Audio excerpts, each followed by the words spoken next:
Nah, kemarin saya mendengar dari keterangan kuasa hukum Danu, Bang Ahmad Taupan mengatakan begini, saya sudah konfirmasi ke penyidik tentang CCTV tersebut.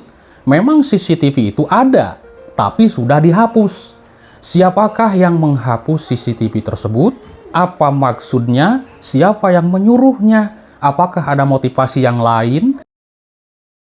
Oke teman-teman, bagaimana kabar kalian semuanya? Tentunya selalu baik dan juga sehat, dan selalu ada dalam perlindungan Tuhan Yang Maha Kuasa. Di video kali ini kita ngobrol santai saja teman-teman ya. Karena pembahasan kasus Subang ini sudah kita banyak dibahas, akan tetapi saya sebagai pewarta ya agar jangan sampai tenggelam dan juga terlupakan. Karena ini yang saya pantau sudah menjadi perhatian konsumsi masyarakat Indonesia. Baik. Teman-teman, kalau saya memang berpikir ya, waktu semalam, ini kalau terus-menerus membahas dan berkutat dari pengakuan Danu dan Danu mengaku dia sebagai pelaku, ini rasa-rasanya berputar. Lalu, membahas Mimin, Arigi, Abi, dan Yosef, dan juga pengakuan Danu ini berputar. Karena pengakuan Danu yang saya simak itu lurus. Tidak ada begini. Maksud begini itu banyak cerita-cerita yang hilang. Lalu kemanakah OOJ? Ya kan? Nah, kemanakah obstruction of justice?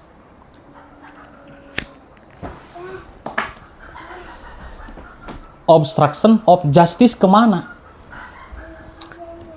Saya mendengar kabar dari rekan YouTuber yang lain bahwa adanya yang mengganti harddisk CCTV.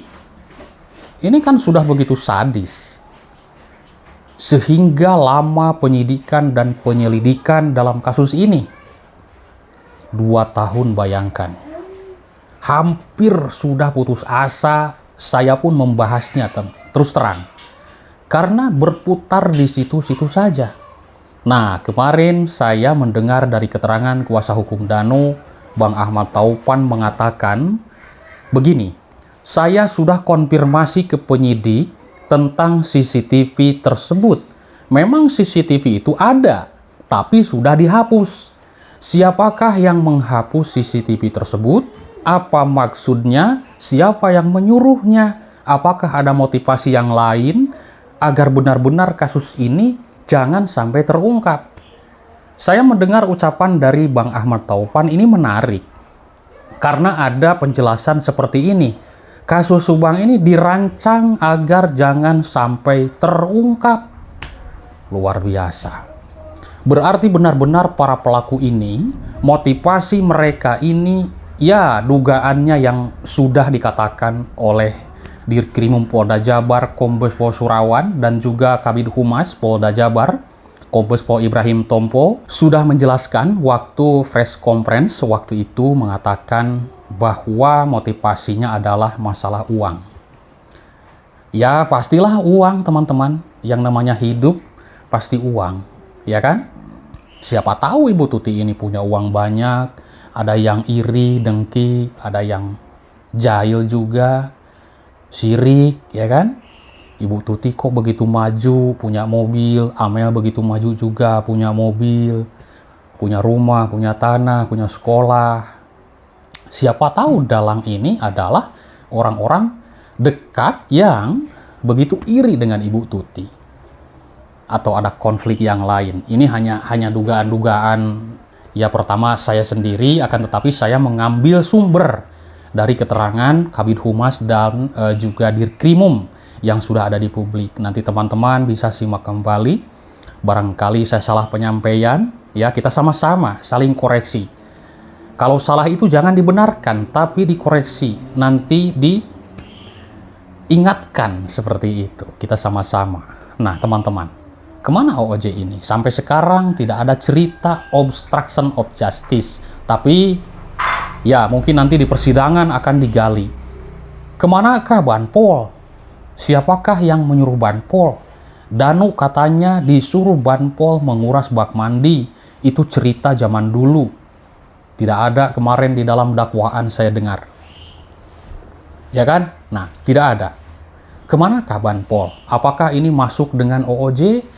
Nah, tentunya kalau masuk dengan masuknya obstruction of justice, nanti akan ada di pengadilan, akan menjadi saksi. Misalkan Danu dulu disuruh kuras bak mandi oleh Banpol, dan Banpol itu disuruh oleh orang yang lainnya. Nah, siapa yang nyuruh Banpol tersebut? Apa maksudnya? Lalu di tanggal 19, ini menarik. Kesana gerombolan masuk ke TKP dengan alasan mengambil kucing. Saya dengar keterangan Bang Ahmad Taufan mengatakan kucing itu adalah kucing liar. Ngapain kucing liar diambil? Dia kan bisa makan sendiri. Dan menurut Pak Mulyana, yang saya dengar, yang sudah banyak jejak digital di berbagai media YouTube dan juga media online yang sudah tertulis bahwa disuruh mengambil kucing itu oleh polisi. Tuh kucing kelaparan, tolong ambil. Ya kita kan manusia lah ya, punya perasaan, kata Pak Mulyana. Berangkatlah mereka ke TKP di tanggal 19 Agustus. Siapa tahu di situ dugaan kita semuanya menghilangkan jejak dan juga barang bukti yang banyak di TKP tersebut. Alasan ngambil kucing, ngambil paket Amel, memindahkan mobil Yaris, itu barang bukti semua. Ya kan? Tanggal 19 sudah rincu semuanya, dan ini sudah dijelaskan oleh Kabid Humas Polda Jabar, Kombes Pol Ibrahim Tompo mengatakan bahwa adanya kesalahan SOP dalam kasus ini. Kenapa bisa salah? Aneh bisa salah ya.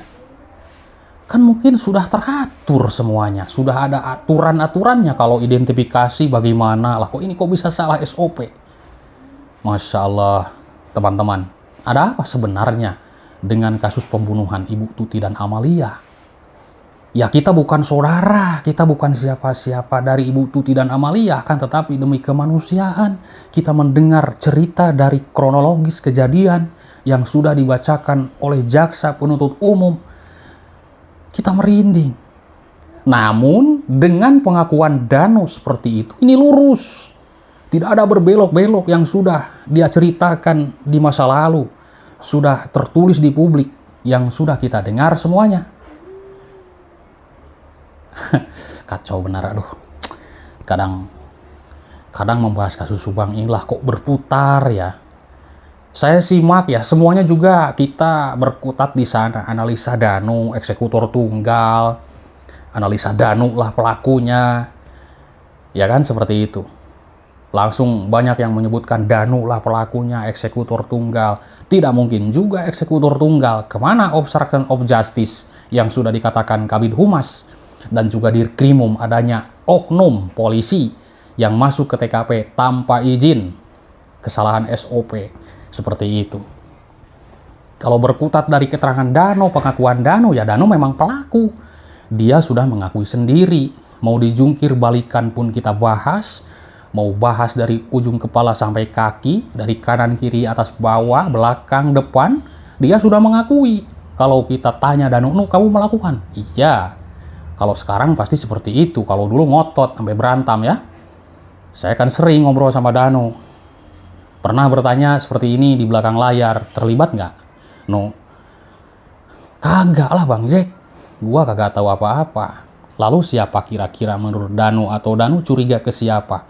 Danu mengatakan tetap curiga ke Yosep. Curiga. Tidak menuduh dia. Curiga.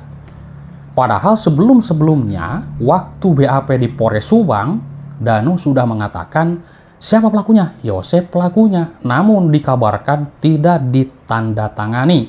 Ini permasalahan sudah rincung. Ada juga kabar sudah ditandatangani. Tapi lah kok lama? Tidak langsung begitu diproses atau bagaimana. Mungkin inilah cerita kasus Subang yang sudah kita dengar, pembunuhan Ibu Tuti dan Amalia. Begitu rincung. Akhirnya setelah Danu menyerahkan diri, mengakui perbuatannya dan dia terlibat, dia ini bukan saksi tapi pelaku, muncullah nama-nama yang disebutkannya. Yosef, Mimin, Arigi, dan Abi. Tidak ada nama yang lain. Apakah ada lagi nama yang lain? Kita tunggu janji Pak Yosef Hidayah. Beliau sudah berjanji kepada saya dan rekan-rekan YouTuber yang lain akan membongkar nanti di pengadilan, akan diobrak-abrik semuanya. Begitulah cerita Pak Yosef yang sudah saya dengar. Seperti itu teman-teman, rincuknya kasus Subang ini. Nah, kenapa kita bahas terus? Saya akan konsisten dulu ya. Kita membahas terus, jangan sampai terlupakan. Sebenarnya bahasan itu banyak, bukan kasus Subang saja yang harus kita ikuti. Tapi berhubung kasus Subang inilah kok begitu rumitnya. Ada juga yang mengatakan gampang. Gampangnya di mana? Kalau rumit, ya terbilang rumit juga. Kita dengarnya tuh rincuk, berputar. Hanya bahas Danu, Yosef, Mimin, Arigi, Abi. CCTV yang 55 titik itu kemana? Belum ada lagi pembahasannya. Lalu CCTV yang ada melihat mobil Avanza di pencucian mobil juga hilang, lenyap. Belum ada lagi pembahasannya. Semoga nanti saksi-saksi, ya, yang utama mungkin yang saya dengar dulu adanya Pak Ajat, Mang Es, Mang Deden, Pak RT, Mang Ujang, dan saksi yang ada di CCTV tersebut pencucian mobil, dan juga tukang surabi. Ada juga mungkin selain tukang surabi yang menyaksikan Pak Yosef membeli surabi di pagi itu. Semoga memberikan keterangan yang sebenar-benarnya. Itulah saksi-saksi yang saya ketahui di publik.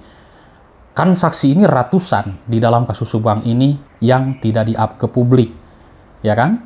Nah, oke teman-teman, banyak sekali pembahasan di dalam kasus Subang ini. Dulu juga dikabarkan ada tertangkapnya sosok. Ya, sosok siapa itu? Sosok S atau siapa ya waktu itu. Lalu adanya sketsa. Kemanakah sketsa tersebut? Itu sketsa itu dari mana, dari siapa, keterangannya. Kita kan tidak tahu, tidak ada ke publik yang memberikan keterangan sebuah sketsa. Nanti di pengadilan kita akan mendengar semuanya dari keterangan-keterangan para saksi. Disitulah JC yang akan membongkar semuanya tentunya. Kita lihat nanti dan semoga sidang ini dilancarkan. Terima kasih teman-teman atas perhatiannya. Salam sehat untuk semuanya. Bye-bye.